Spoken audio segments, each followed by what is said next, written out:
Take us through some of the bigger ballot measures you were watching, and maybe some of the bigger down ballot races that you were watching that you thought were pretty key. And how did the Democrats do on that accord? Right. There's so much to go over. I had 400 or so things to watch on my tracker, which you just mentioned.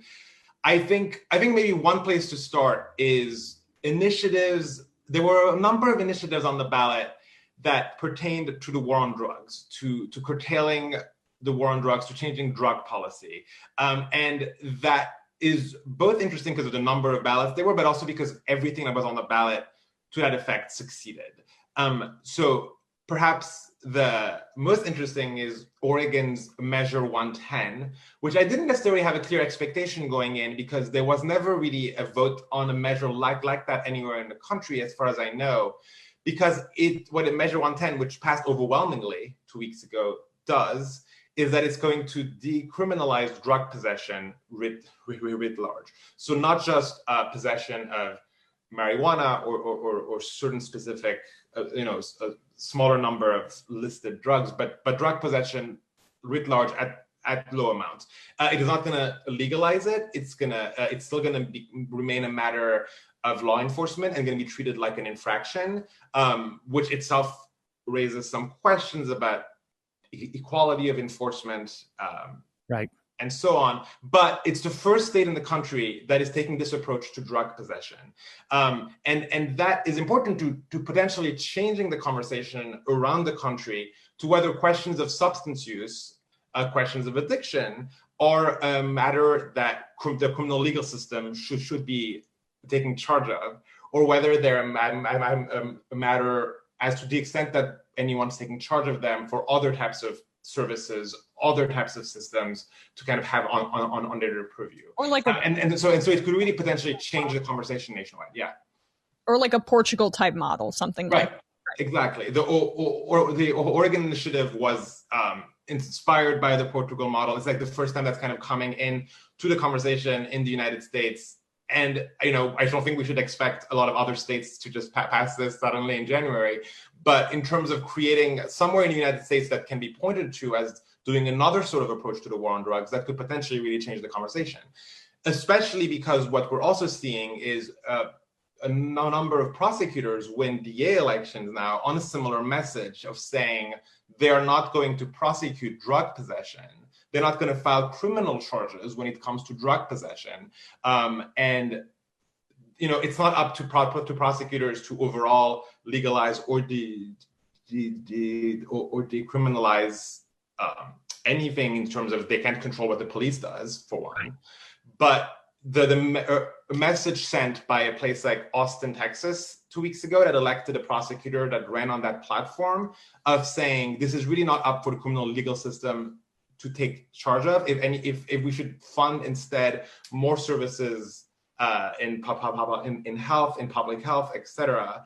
That also sends a powerful message that kind of goes hand in hand with what happened in Oregon. I mean, it's interesting how that topic will both sort of implicate the question of, the so-called defund the police movement.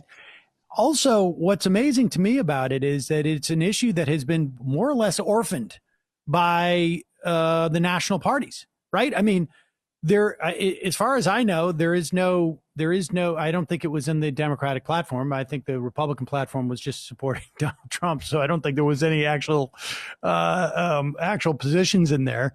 And I'm not being facetious about it. I think it was just our platform as we like Donald Trump. But the Democrats, I guess it's hard to know, but there was it won every single place in every forum, any ballot measure. What were we talking, like almost a half a dozen at least? More, yeah. So there were a lot of initiatives to lead on marijuana, specifically to legalize marijuana, and those passed both in New Jersey, which obviously is a Democratic state, in Arizona, which is a swing state that has had a punitive approach to marijuana, so definitely going to be a big deal going forward. Also passed in South Dakota and Montana by comfortable margins. I think the margin in South Dakota was 8 to 10 points, and even more so in the other 3 states. And you are right that no one on a presidential ticket, Joe Biden did not run on legalizing marijuana. He did not endorse that position. He definitely had some policy positions on curtailing the war on drugs and in some other ways, but he did not support the thing that passed in very red states. So there's definitely a gap there between what the national conversation is and what the state conversation is. The good news for proponents of ending the war on drugs is that states have a ton of authority, a ton of leeway in how they're going to deal with criminal charges and how they deal with how they fund services. Obviously, it's not the end of the story, but the movement we're seeing on marijuana in the 4 states I said, and the other states that have already done that, and in Oregon, on drug possession writ large and these DA elections, that's a huge, huge part of the story, irrespective of what the federal government does. But yeah, at some point, it's interesting to see what the gap closes. Right. Like. I was going to ask, just based on, and I think I already know the answer, but based on your tracking of these ballot initiatives, if Democrats were to embrace these kinds of ideas, and now Chuck Schumer saying he's for legalizing marijuana as he faces a primary challenge in 2022, right? Like, how much do you think that would drive things down ballot when it comes to future races? Yeah, I think races and things like that. Right. I mean, I think you're right that a lot of Democrats have already embraced it, and in the states I mentioned, were either involved in putting it on the ballot or supportive of it. But the messaging, yeah, there's a disconnect in the messaging. It's not quite clear what the fear is of embracing something like marijuana legalization. You know, it had passed in Michigan in 2018 by about 10 points. I'd say Michigan because obviously it was on everyone's mind going into 2020 as one of the 3 most important swing states in terms of what the political cost or benefit of it would be. It's hard to know what. So I don't foresee that there would be a particular cost specifically on marijuana, but also on other issues. But I think what is happening and what's actually very interesting is that candidates for county office or state office have seen this already. And just this year, the number of candidates who were comfortable saying things like, we will not prosecute drug possession or other low-level behaviors like that was just much greater, I think, than a couple of years ago, or even before that, let alone before that. So we are seeing candidates realize that if they are interested in criminal justice reform and ending mass incarceration and everything that goes with it, they are seeing that the benefits of running on those things locally exist, and that the perceived costs of from the past 30, 40 years of fear of how elections are won on issues like this, that those costs are actually no longer really operative. And so that, I think, should be a sign of hope if you want change on these issues, that at the places where change could happen, there is a growing awareness of change of expectations. I think the answer as to why you just have local people who are addressing this as opposed to national Democratic figures is a function of they still have an incentive structure and a perception of like the political terrain as if it was 1991. Or even Reagan era. Right? Well, yeah, like, exactly. But I mean, 91 is that sort of tail end of the Reagan Bush years, right? And the big door opening was Bill Clinton saying, "Well, I tried marijuana, but I did not inhale. I just brought the joint to my lips and just made it look like I was cool, and then didn't inhale." All right. So, what is, in terms of other measures that stick out? I know that we had a $15 minimum wage pass in Florida. Mm-hmm. Were there other big progressive agenda items that were passed that were unlikely in some respects? I mean, in California, we saw, it's almost like the mirror image of Florida in some respects, right? Florida passed the $15 minimum wage, but the Democrats get blown out. And in California, Democrats all, of course, win, but things like carving out a little part of Proposition 13 so that we can actually get legitimate property taxes from commercial enterprises there. That didn't pass. We had ballot measure number 22, which basically will have, I think, devastating impact on our labor laws across the country, but narrowly seen as carve out for, you know, Uber and Lyft and other gig economy type of things to basically misclassify their employees. It's no longer called misclassification because of that. What else did we see that we should take note of? I think that's a great way to think about it. Just in many places, the gap between what you expect from the presidential ticket or the other results and down ballot. But what's interesting in Arizona, maybe to go along with what I was saying about Georgia, which is that the shift to Joe Biden coincided, at least in some places, with this progressive shift, right, on policies. In Arizona, what's interesting is that obviously the first time that a Democrat won a presidential election in quite some time. And what we saw at the level of ballot initiatives is, first of all, I was just saying the initiative to legalize marijuana won by about 20 points, but also Arizonans voted to increase the income tax on higher level, on higher incomes, to fund the education system, to fund more teachers and better paid teachers. So that's, again, Arizona is not historically the state where you'd associate with success on a measure like this. But in fact, in recent years, it really has been a site of contestation for the Red for Ed movement, for the strikes around teachers' unions, and you know, we saw that around the country, but in Arizona specifically. And this measure was linked to that. And the success, you know, it's a success of messaging around that. It's a success for progressive policies. And there again, we see kind of a contrast between Arizona voted to increase taxes specifically on higher income earners. Illinois, which is a very blue state, obviously voted for Biden by a much larger margin, voted narrowly against making its income tax progressive. At the moment, the income tax in Illinois is flat, and at least it has an income tax, which obviously is right more than many places, but it's flat and it would have made it progressive, and that failed. So I don't have a clear explanation for what happened in Illinois. It kind of fits the California example, where a constraints on revenue raising and progressive policymaking that has existed for a long time, the ability to change it failed. There's also obviously been a very long-standing efforts in places like California by conservative interest groups or other groups to protect the legacy of Prop 13 and the anti-tax initiatives of Prop 13 from the 70s. Whereas in Arizona, there was a bipartisan, like the Red for Ed movement had a bipartisan movement. It was successful, and yeah, that's an interesting disconnect. Building on Emma's question about framing, is it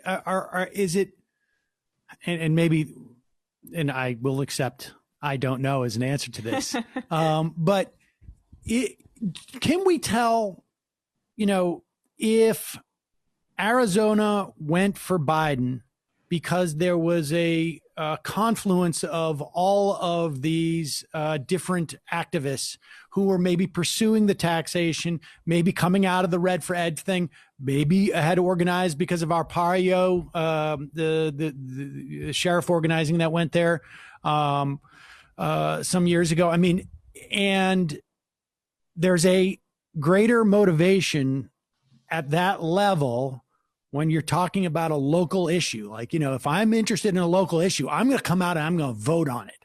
And then I vote up ticket. Georgia,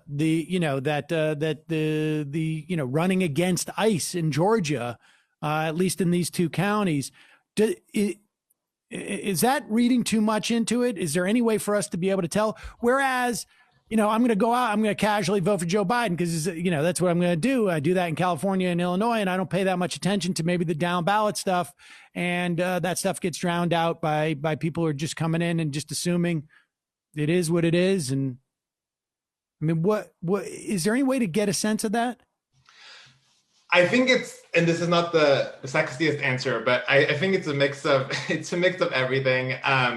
I think there's obviously a lot of questions around that right now. But I think it's a mix of everything. I think people maybe also spend too much time just looking at the shift between 2016 and 2020, including in more urban areas right now where Trump maybe gained a bit, as opposed to the longer term shift in some of these places. I think you mentioned the organizing around Joe Arpaio in Maricopa County, the longtime sheriff that was ousted in 2016, which was very important for political activism in Maricopa, and actually the first big win for Democrats 4 years ago in Maricopa in Arizona before 2020. So in that sense, the local down ballot visibility and Democratic gains kind of preceded the top of the ticket gains for Democrats in Arizona specifically. And in fact, this year the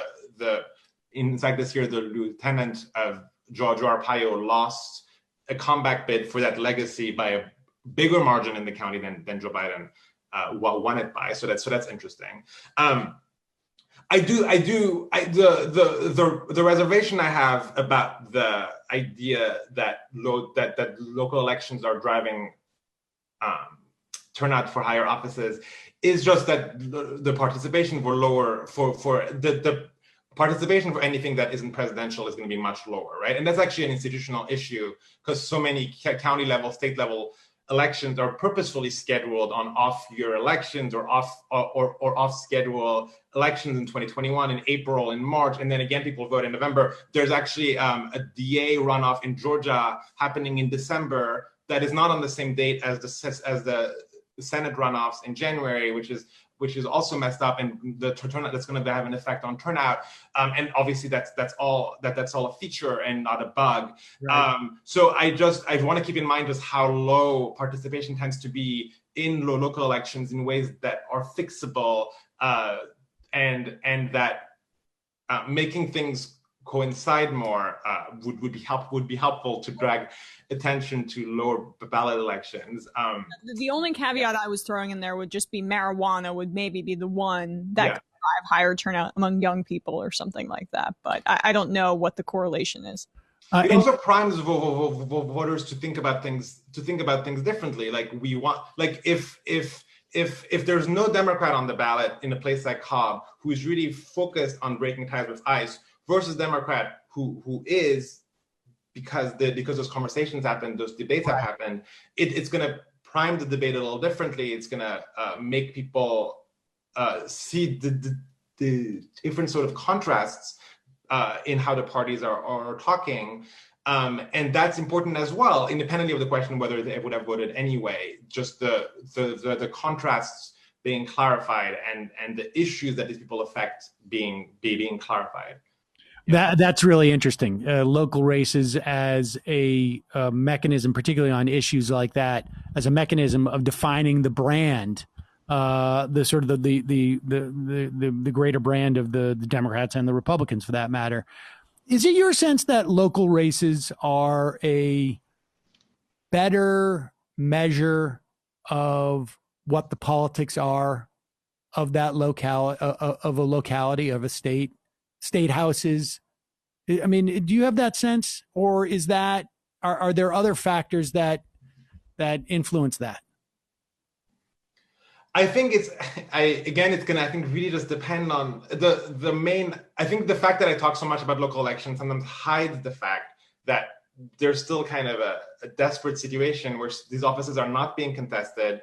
The majority of DA elections are not contested, just incumbent running again. When it's just the people kind of go up the ranks. Same with other offices. So I don't want to hide that forest for the trees where there's still so much work to be done to raise them to the level of importance that they have. What is interesting is that in so many places, in the kind of elections I really focus on, which again are criminal justice related, but this would apply to other sorts of local offices, when there is contestation and organizing and conversation around things that just haven't been part of the conversation around these offices, the expectations of who is winning or who should win or who will win these races and on what message is really being proven wrong over and over again. Like we're seeing in a bunch of suburban places, Republican candidates kind of, or some Democrats, resort to the conventional law and order messaging. What is this person who wants to like not prosecute these type of offenses, or they're going to like increase crime? That is a very easy resort for candidates to use, because that's what we've all been taught works in elections in 30 years. And when that fails in a DA race at the local level, in a way that just really crystallizes the how wrong some of our in suburban area, that really crystallizes how wrong some of our assumptions and expectations are, in the way that's kind of harder to make sense of at the presidential level, right?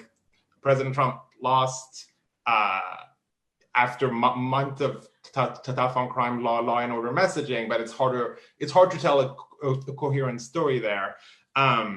But when a place like Cincinnati has a Democratic sheriff endorse the Republican on some like fear-mongering platform of the effects of electing this reformed Democrat, that actually tells an interesting story of the kind of work that ended up being successful, I think.